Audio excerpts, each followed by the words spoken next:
Okay, hello guys. So welcome back sa ating part 2 of my work anniversary series.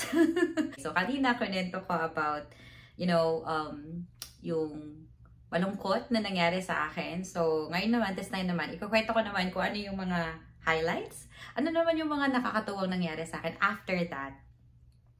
So ako ay mag-believer talaga na everything happens for a reason.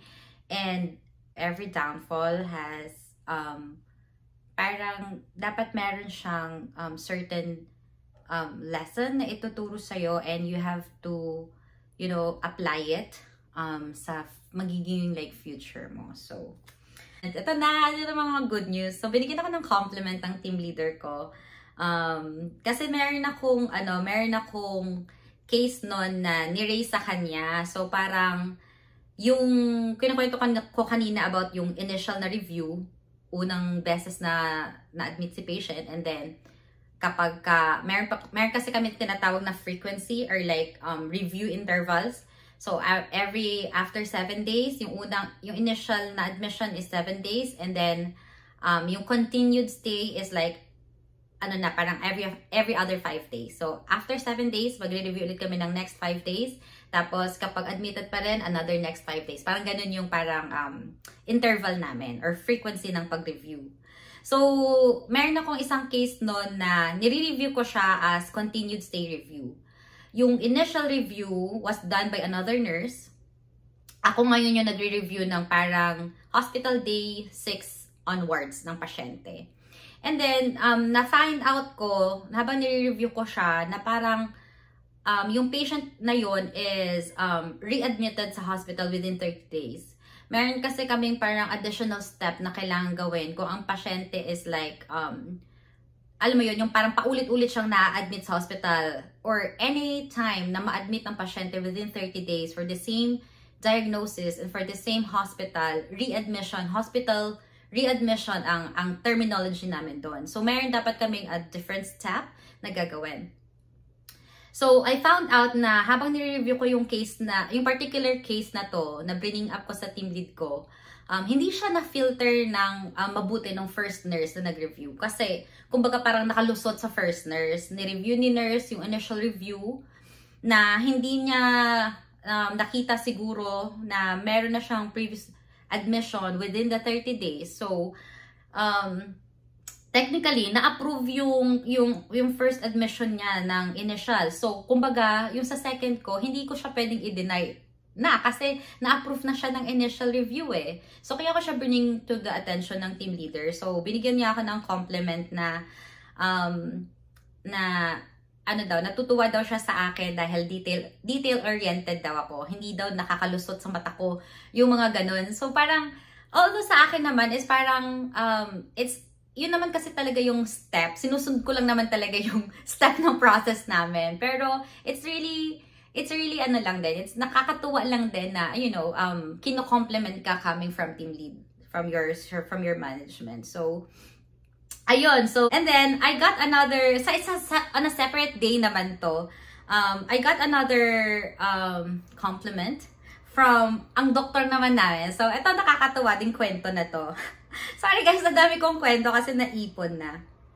Ito lang to, ngayong August lang to. So, meron naman akong case nung August na ako yung nag-review ng initial, sinend ko siya sa doktor kasi parang yung review ko is for denial yung case.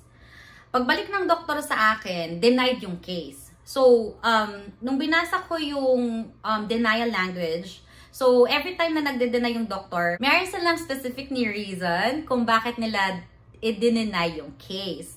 And ako bilang CRC, it's my responsibility to check kung tama ba yung nilagay na reason ng doctor. So, for this specific case, nilagay dun ng doctor na parang hindi daw nagreseta yung hospital ng isang medicine na supposed to be dapat inumin ng pasyente. Pero, dun sa review ko, ng initial ko na review, nilagay ko doon sa notes ko and inattach ko yung parang dating discharge summary ng previous admission niya. Nilagay ko doon na meron siyang gamot. merong gamot yung pasyente. Tama ang ginawa ng hospital na niresetahan siya ng specific na gamot para dun sa sakit niya. Ang problema, yung pasyente ang hindi parang nag-pick up ng gamot. Kasi parang dapat kapag dinidischarge yung pasyente at may mga reseta yan, kunin mo, pinipick up dapat nila yan sa pharmacy.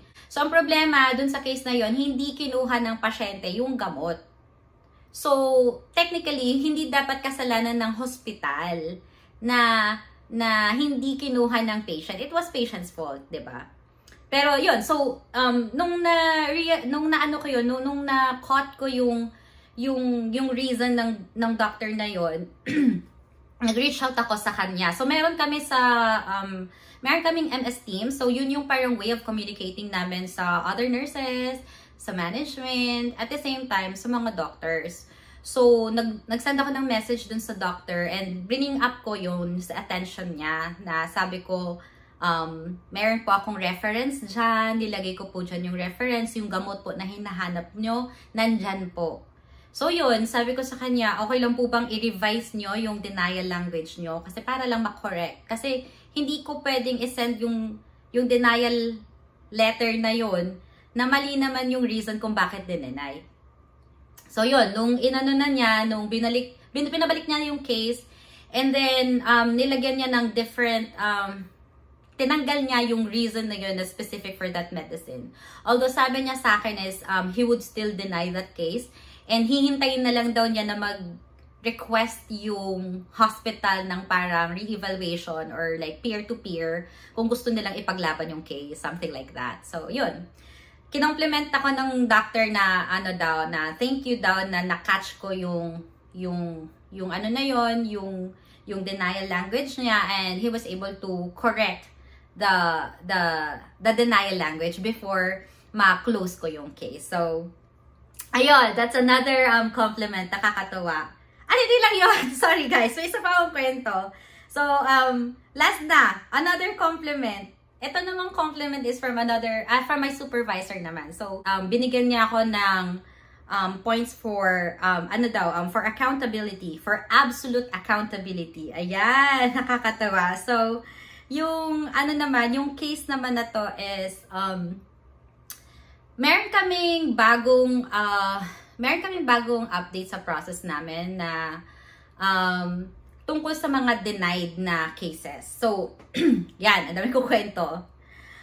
So kapag na-deny yung isang case, yung first na denial ng case na yon, hindi na kami pwedeng mag-reopen ng review every, di ba nakwento ko kanina na ang frequency ng review namin is every 7 and then 5 and then 5. Ngayon, yung bagong update sa process namin is if that case was denied, isang beses lang kami dapat mag-deny para hindi kami paulit-ulit nagsasend ng denial letter.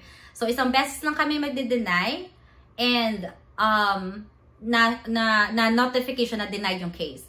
The next time, yung last time na magsasend kami ng denial letter is kung na-discharge na yung pasyente para ma-close namin yung case.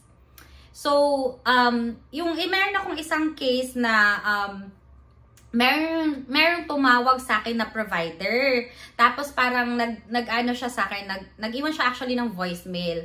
Sabi niya, bakit daw hindi ako or hindi daw sila nakatanggap ng denial letter. Tinatanong niya kung denied ba yung 7 days, denied ba yung after 5 days ng admission, kasi parang yung pasyente parang long stay siya sa hospital.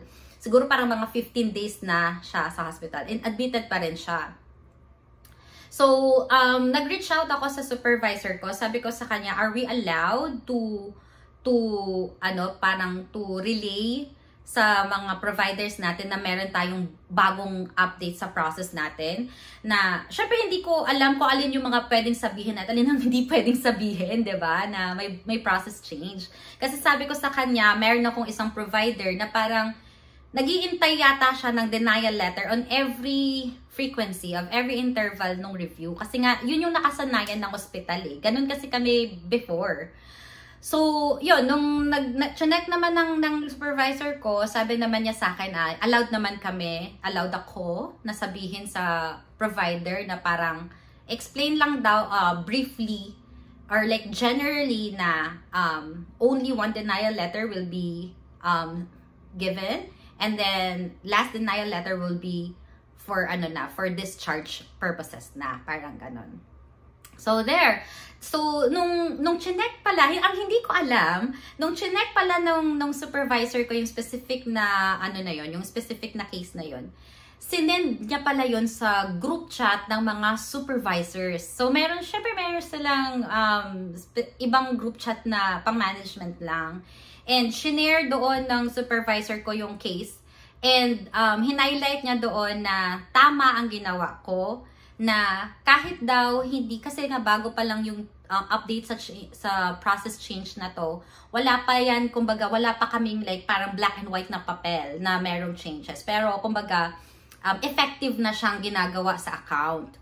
So sabi nung supervisor ko, lahat ng steps na ginawa ko for that specific stay, review for that continued stay, tama daw ang mga steps na ginawa ko, kahit wala pa daw kaming black and white na process update talaga. So, ayun, nakakatuwa naman na na-appreciate naman ng aking supervisor yung aking keen to details and accountability. Kasi, naalala ko nga nung sinishare ko yun sa yung sinishare ko siya sa bagong nurse sa akin na it's good to always follow what's in the process, and every time na merong update may mga changes sa process updates, na meron akong cheat sheet, na personal cheat sheet ko, nililista ko doon kung ano ba yung pagkakaintindi ko sa process change, and then nagre-reach out ako sa management kung